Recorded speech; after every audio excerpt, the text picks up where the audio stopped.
Hello viewers, subscribers all over the world. I is back with another bombshell and another blockbuster coming from the platform of Okute Daily Talk, bringing to you this early Monday morning breaking news and also some analysis on what is happening concerning the freedom of Mazen Kanu, concerning everything that got to do with the coup d'etat that happened in the Niger Republic. The people are tired, and I hope it will never get to the turn of Nigeria because it will be disastrous. Can you imagine in a country whereby there is a coup, overthrow the government, and the whole country went into celebration? That means the country have seen, that is, they have seen worse than the devil. They have seen something that is worse than the devil. That is why you see they are celebrating. Even they went to the France embassy, which is their colonial masters who have turned them to slaves, using their president as the subject of the matter. They went to the embassy and burned it down to tell you that people are really tired of what is happening in these so-called African countries. Anyway, my wonderful people, we don't have to waste much of our time in frivolities or saying things the way they are. But I want us to hear it from the horse's mouth as we proceed with the news we have for us this very day. Do not forget to subscribe to my channel, like, comment. The Oga Patapata of them all is share this message so that it will get to the people who are supposed to do something about the plight of the people in Nigeria, in Biafra land, and the world at large. Most especially in the African countries that our so-called colonial masters are still holding us hostage up till tomorrow. And we are doing nothing about it other than dancing to their tones. Anyway, whichever way it is, let us go straight to the reason why we are here this morning. Please, tighten your seatbelt because it's going to be fire for fire. Mazen Kanu's rendition and the demeaning consequences of government's Trojan horse operations on the southeast. What they are doing in the southeast these days, imagine unknown gunmen attack a convoy of a minister in Abia State, Aba precisely, and they gun down two of the military or the bodyguards or the escorts following the so-called minister. Instead of the militaries to go and be looking for the assailants, do you know what they did? They have to force people. They closed down one of the largest markets we have in the whole wide world of Africa, which is Ariaria Market Aba. They closed it down, forced people to close down. What for? Are they the one that attacked that governor? Do you think that the people that will leave their businesses, their manufacturing businesses, carrying guns to go and attack a minister going on his own, attack his convoy, whereby they shot two of his escorts dead? Nigeria. All these things is happening in the southeast. Look at in Adamawa State. There is a curfew going on now, whereby the bandits is looting government's warehouse filled with grains, whereby people are hungry. Why can't the military begin to go to different homes and attack people simply because the government warehouse was looted? They couldn't do that. All this nonsense is happening only in the southeast. Enough is enough. I'm urging the government of Abia State and every other government that care to listen in that our southeast region that enough is enough. Stop using the Fulani soldiers against our people, because that order is being carried out, or that order is being given by the government of the state, and they have to carry it out in any way they like. Even if it cares murdering the innocent people, the government don't care. The security this architecture of Abia State have been broken down since the inception of Governor Alex Oti. It is never spoken well about the state. It is never spoken well about the Labour Party. I am calling on P2B, anywhere you are, call that your governor to order. Let him do the needful. Local government workers are protesting that their salary have not been paid. Only 25% was paid to them. And the government in return came back and told them that 25% is for their transport, so that they can be able to go to the headquarters Umahia for verification and clarification. Well, in that regard, I think what he's trying to do is to do what? To make sure that they flush out all the ghost workers in the registry, because as so far 2,300 ghost workers have been filtered from Abia,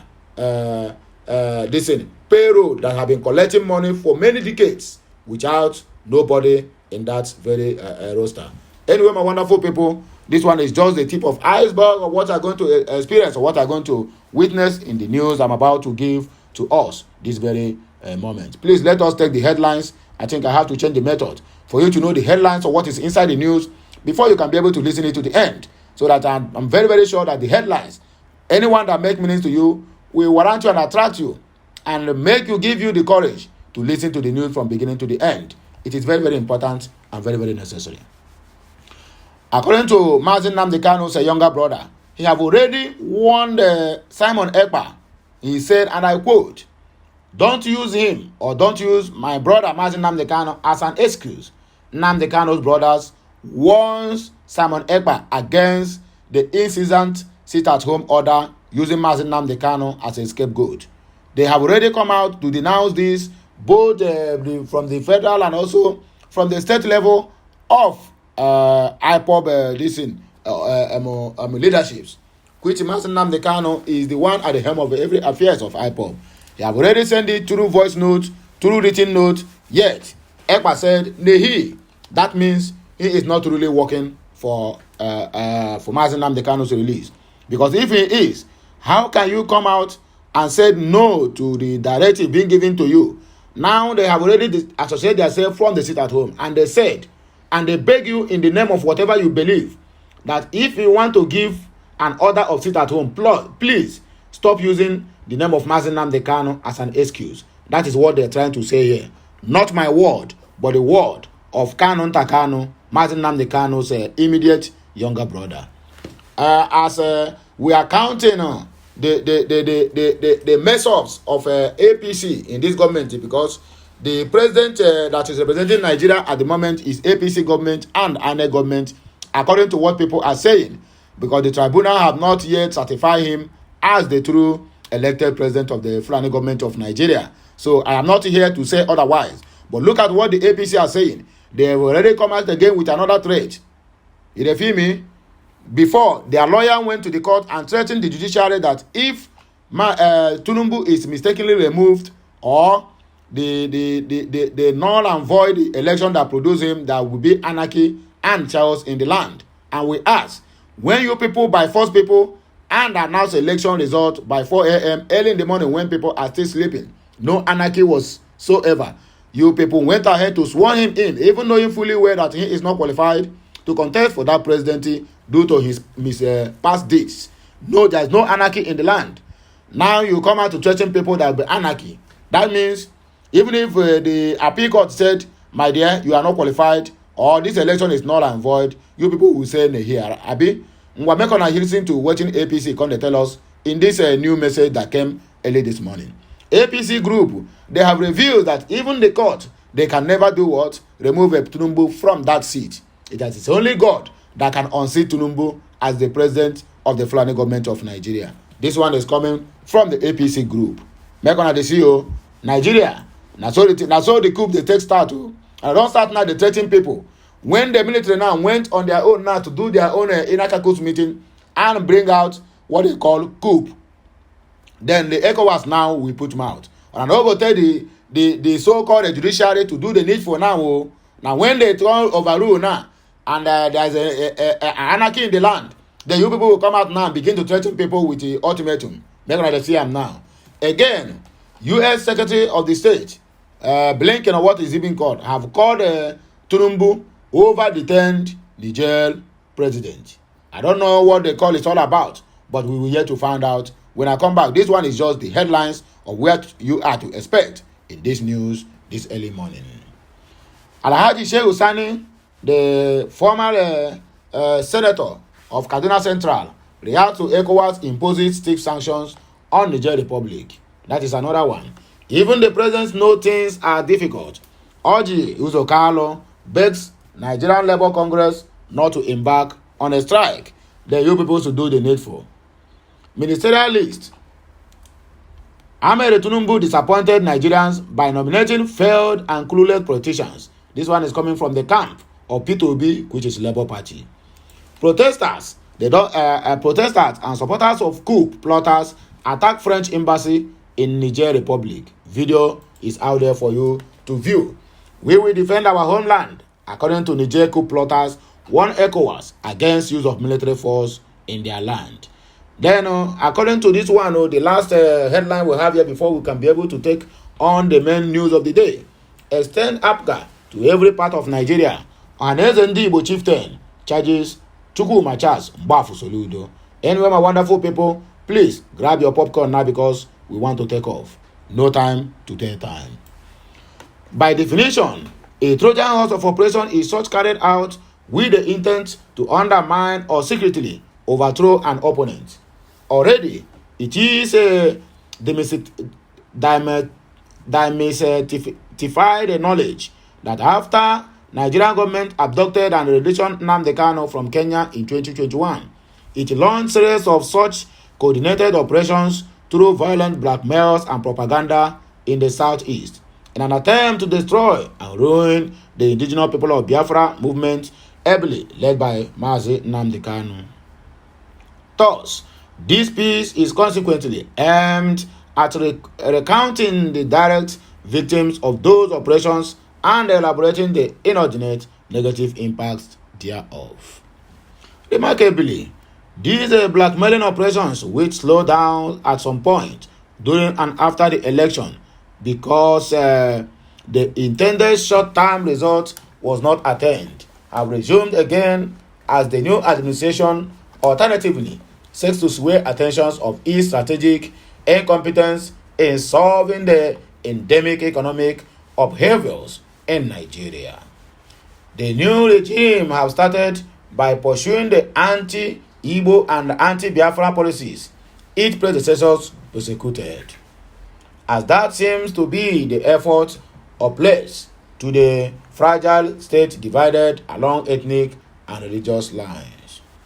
While innocent citizens and their businesses of the southeastern states have been generally acknowledged as being direct victims of what could be safe to call a state-sponsored terrorism, another victim which goes almost unnoticed is the Biafran flag.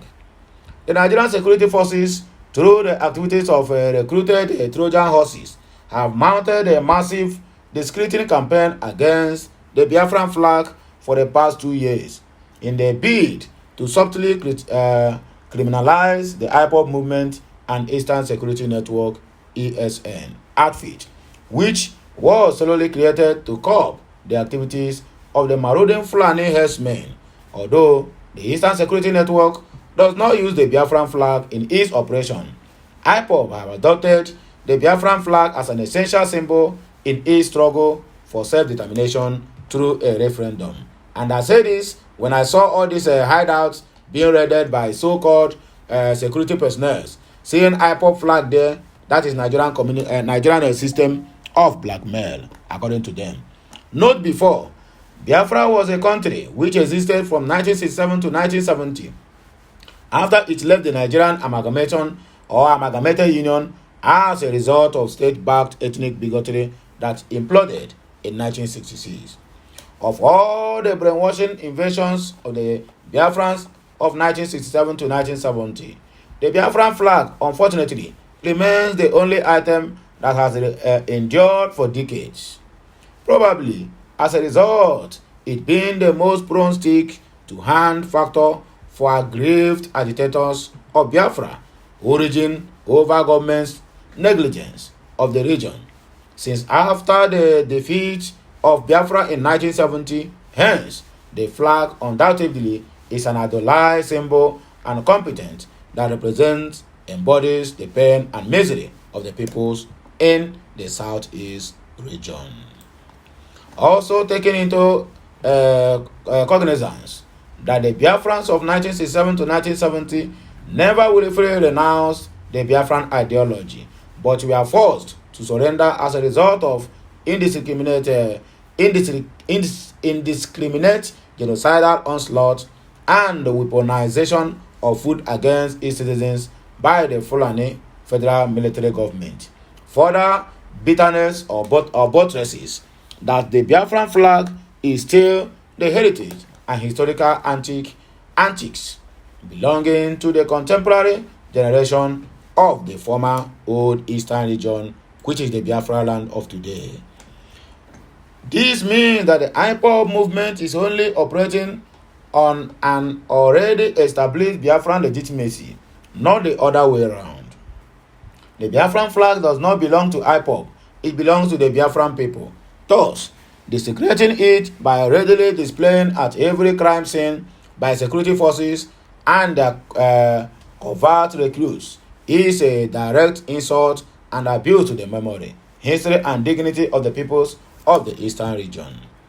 Just like every other race expresses disapproval at the sight of disrespect to the symbol of their national identity, be it physically as a flag and religious objects or abstracts as their god and their cultural concepts, so does the people of the eastern region feel at the sight of association of the revered flag to common criminals. And if these deplorable acts are not discontinued, the people will be justified to react by every means adequate at their disposal to protest against these illicit acts. This message is written by Professor, or you can call him Brother Enenyanwite Yabanyoku Ikechukwu, and it is being audited by Oga C.S. Madabuchi for the Family Writers Press International of the Biafra land. We are proceeding, my wonderful people. Please do not shut the door down. Don't use him as an excuse. Nnamdi Kanu's brother warns Simon Ekpa. The younger brother of the detained leader of the indigenous people of Biafra, IPOB, which is Kingsley Kanu, has warned people in the southeast Nigeria not to use his brother's name as an excuse for any sit-at-home exercise. Kanu told the people of southeast to obey his brother's call to cancel the sit-at-home exercise in the region. Nigerians recall that the IPOB leader Martin Nnamdi Kanu on Friday, in a handwritten letter, called for an end to the Monday sit-at-home order in the region, which he keep on lamenting for so long now. Kanu in the letter also said all agitation to force his release should be stopped with immediate effect.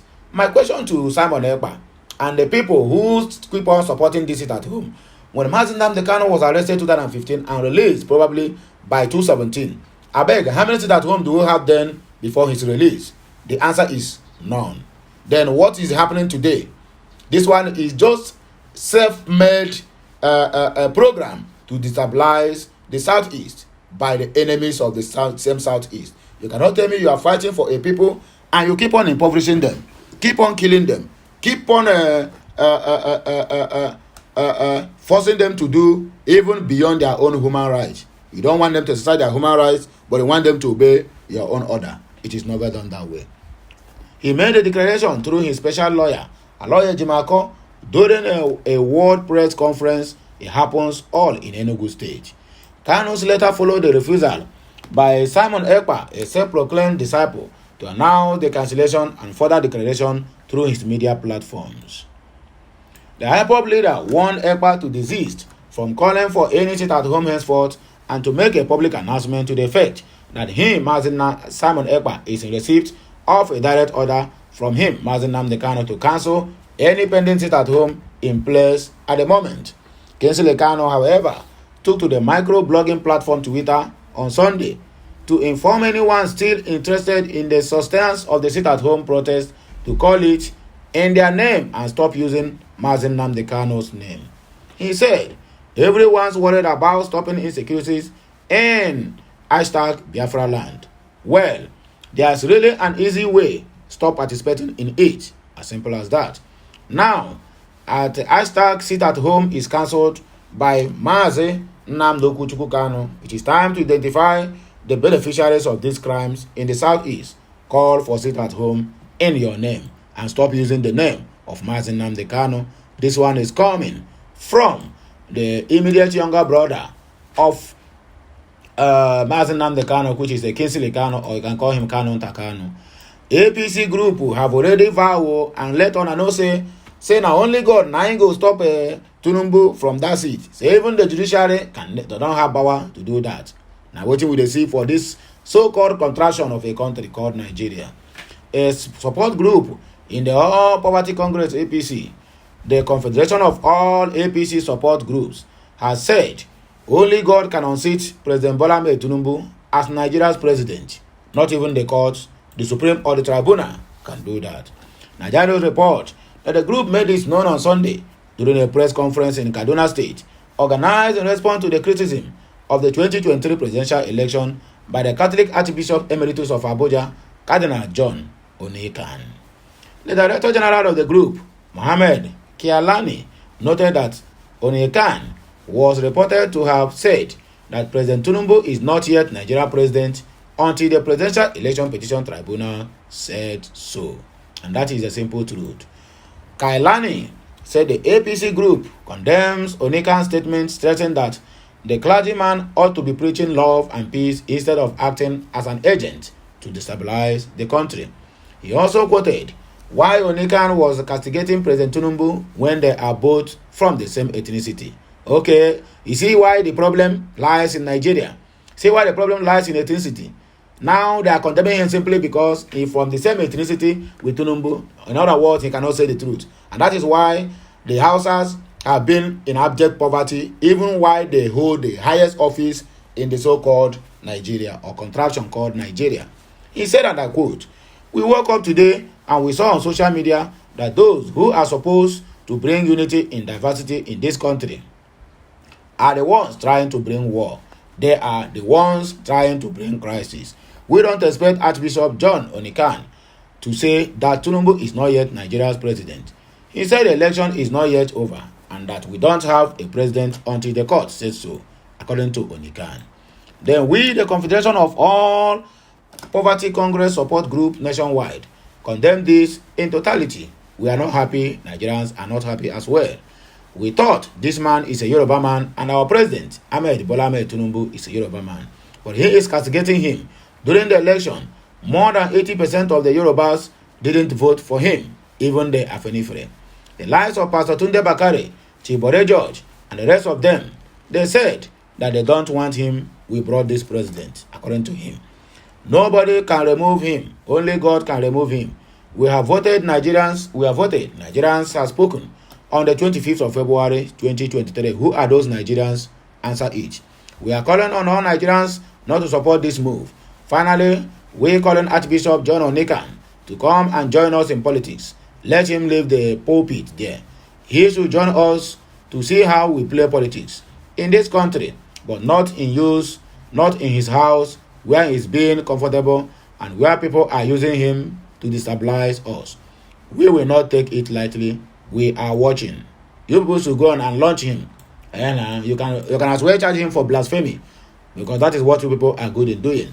Again, U.S. Secretary General of State Blinken calls President Tinubu over detained Niger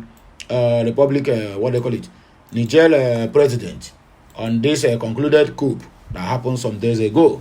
Anyway, let us look into the matter.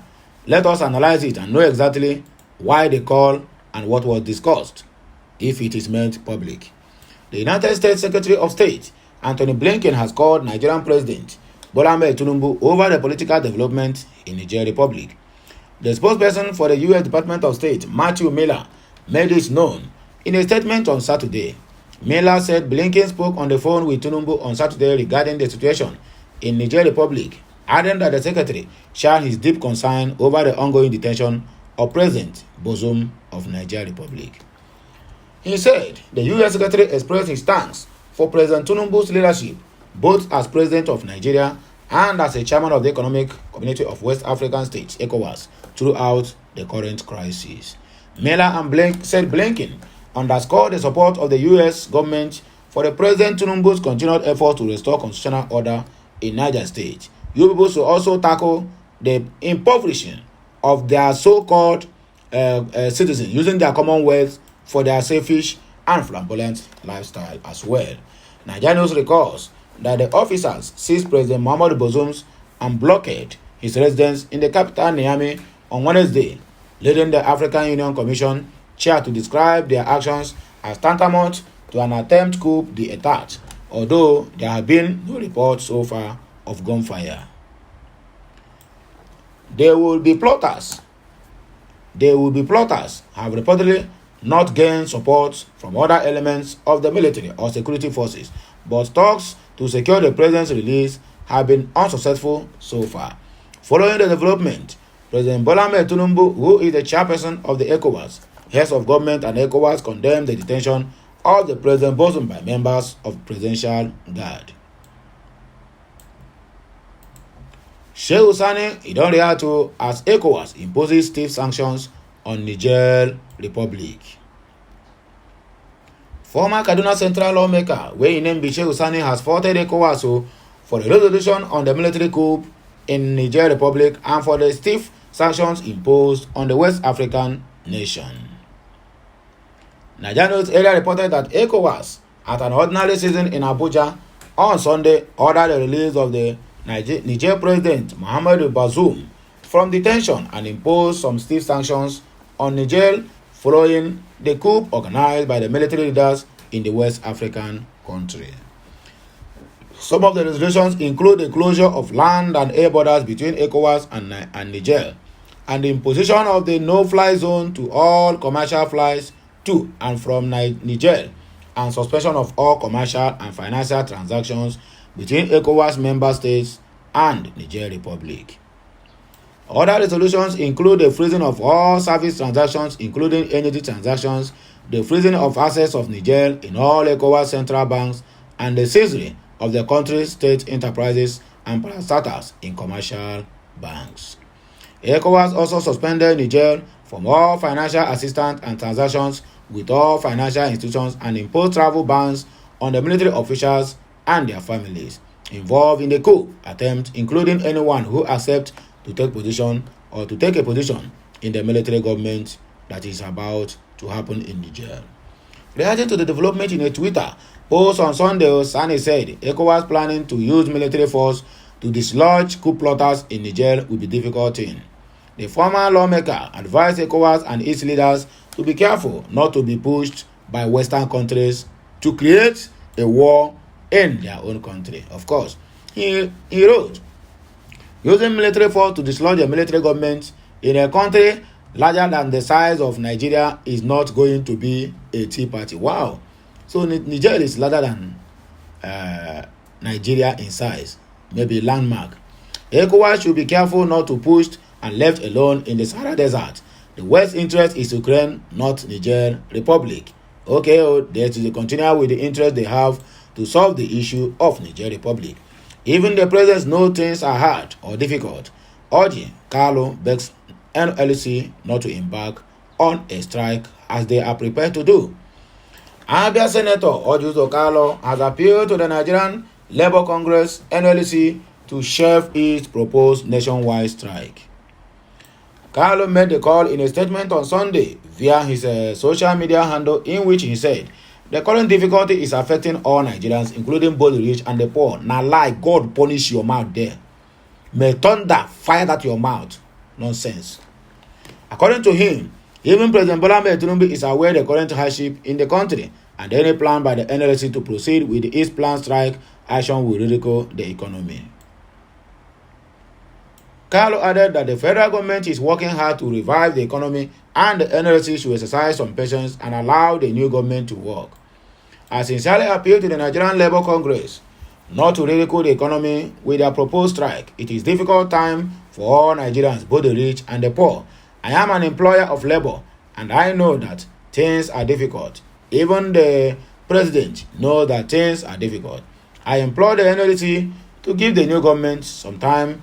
The government is working hard to revive the economy, and the NLC should not further destroy the economy by going on strikes. Let's please exercise some patience with the new government, he said in a video posted on his timeline on social media. Okay, Nigeria News record that the NLC has announced plans to proceed on a nationwide strike on August 2, 2023. The labor union said the strike is their way of rescuing Nigerians from the shackles of the government's poor policies that they made that is destroying the livelihood of people in the state. Ministerial list.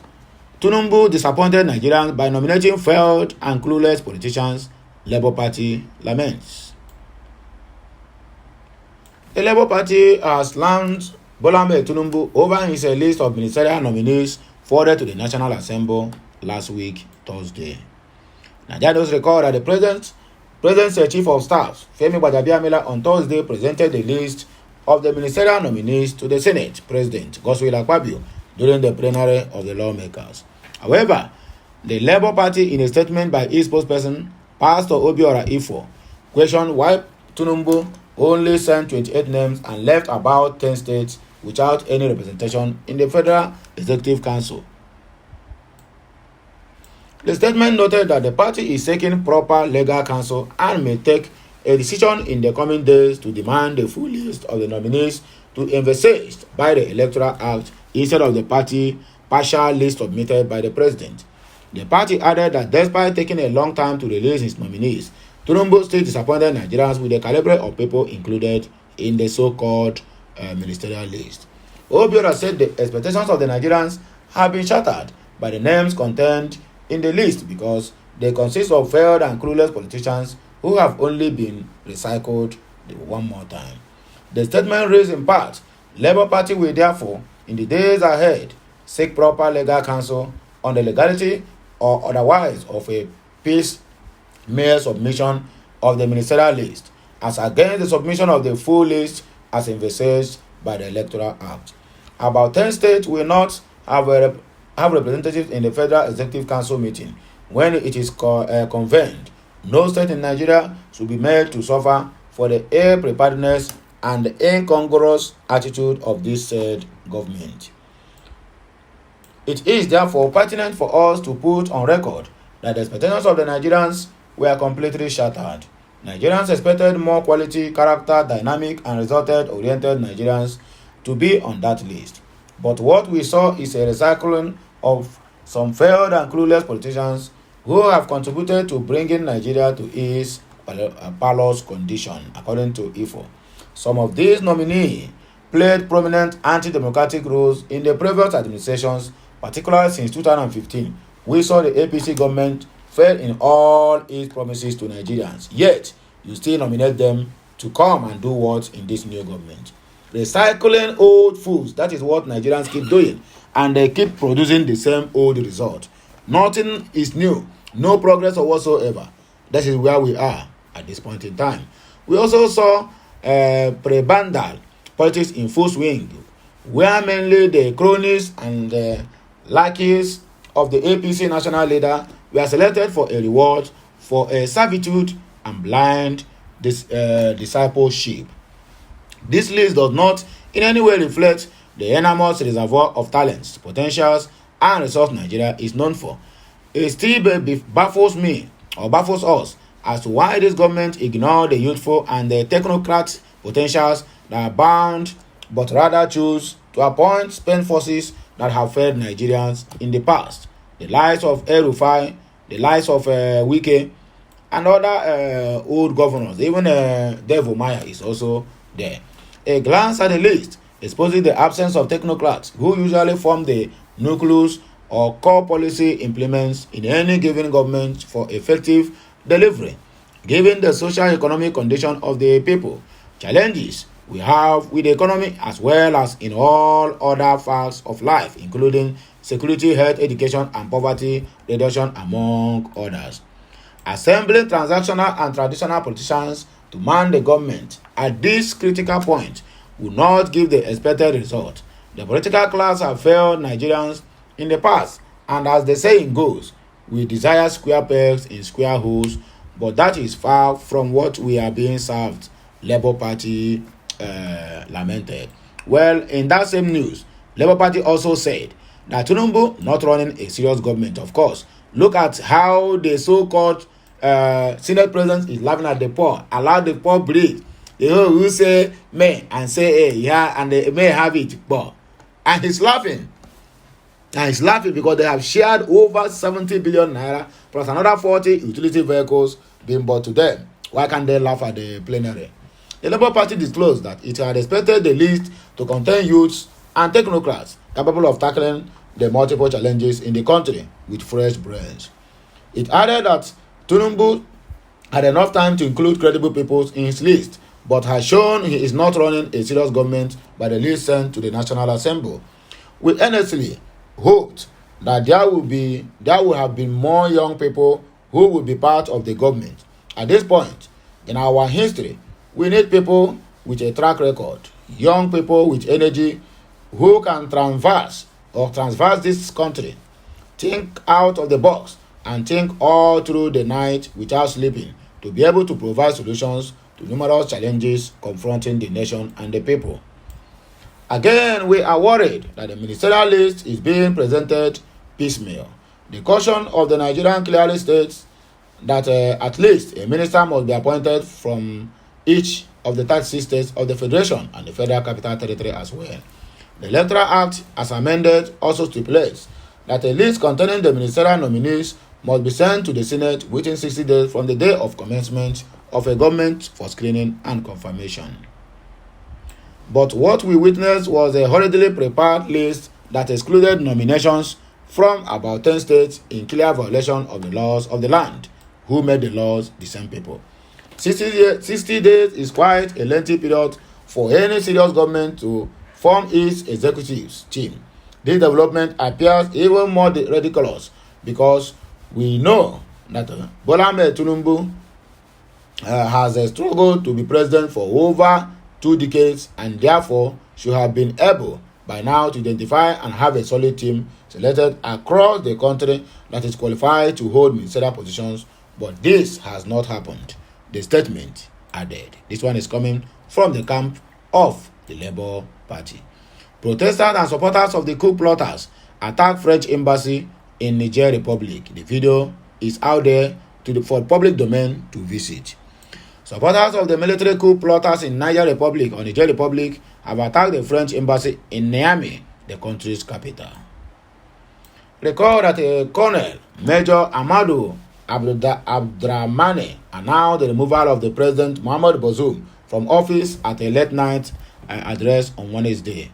Following the outset and detention of Bazoum, Abdrahmane dissolved the country's constitution, suspended all institutions, and closed the borders. Nigerian news report that France and the European Union have cut off financial support to Niger after a coup toppled the West African country's democratically elected president. In a statement on Saturday, France called for the immediate return to the Nigerian constitutional order, adding to the mounting international pressure on the coup plotters. What are they mounting for? They cannot mount them to do what? To do their country well, to help the poor, to let them to breathe. But you can mount them now to release the president who have not served the country well that led to this coup. Rubbish. French President Emmanuel Macron said he will be willing to support regional organizations, including the Economic Community of West African States (ECOWAS), should they decide to bring sanctions against Niger. Reacting to the intervention of the French government in Niger, supporters of the junta marched through the streets of Niamey, the country's capital, waving Russian flags and chanting the name of Russian President Vladimir Putin. Russia will take over soon. What happened in Burkina Faso is what is going to happen there as well. The protesters also forcefully denounced former colonial power, burned the French flags, and destroyed the French embassy. Following the event, the French army opened fire on protesters and injured 6 during the protesters and injured 6 people during the incident. Meanwhile, General Salifou Moudi arrived at the French embassy to calm protesters, but the protesters screamed, "No more France," at the rejected pleas from the soldiers. The video is out there. You can as well do what? Witness it by your own self.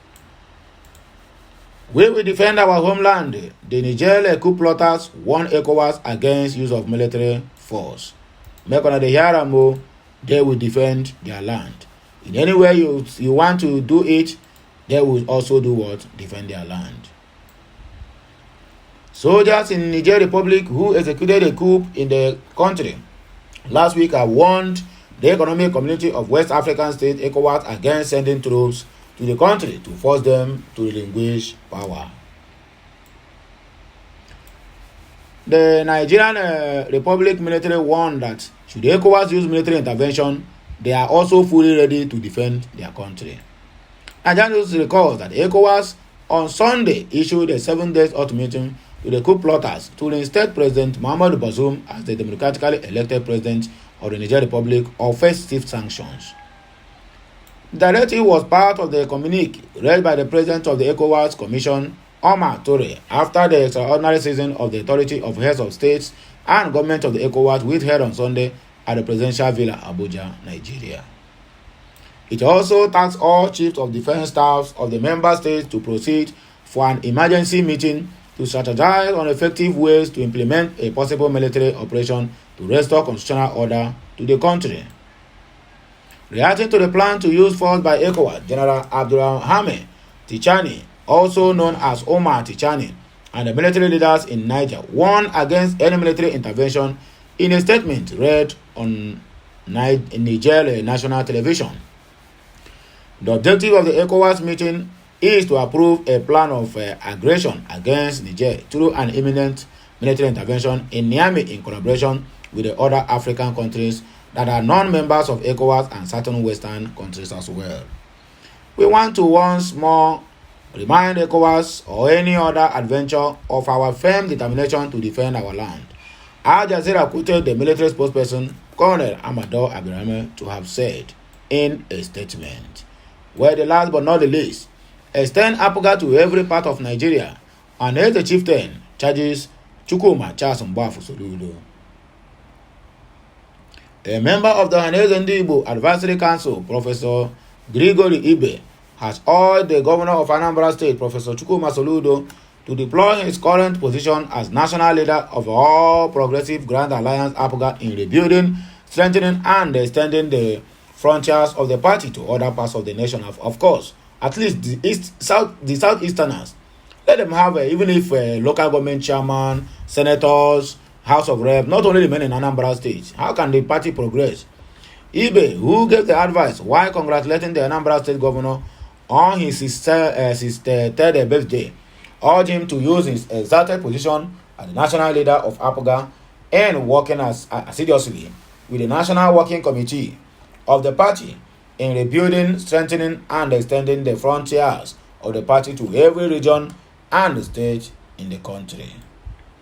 He noted that by strengthening and extending the frontiers of APGA across the nation, the party would enjoy a true nationwide presence, deserving of a national party, according to Ibe.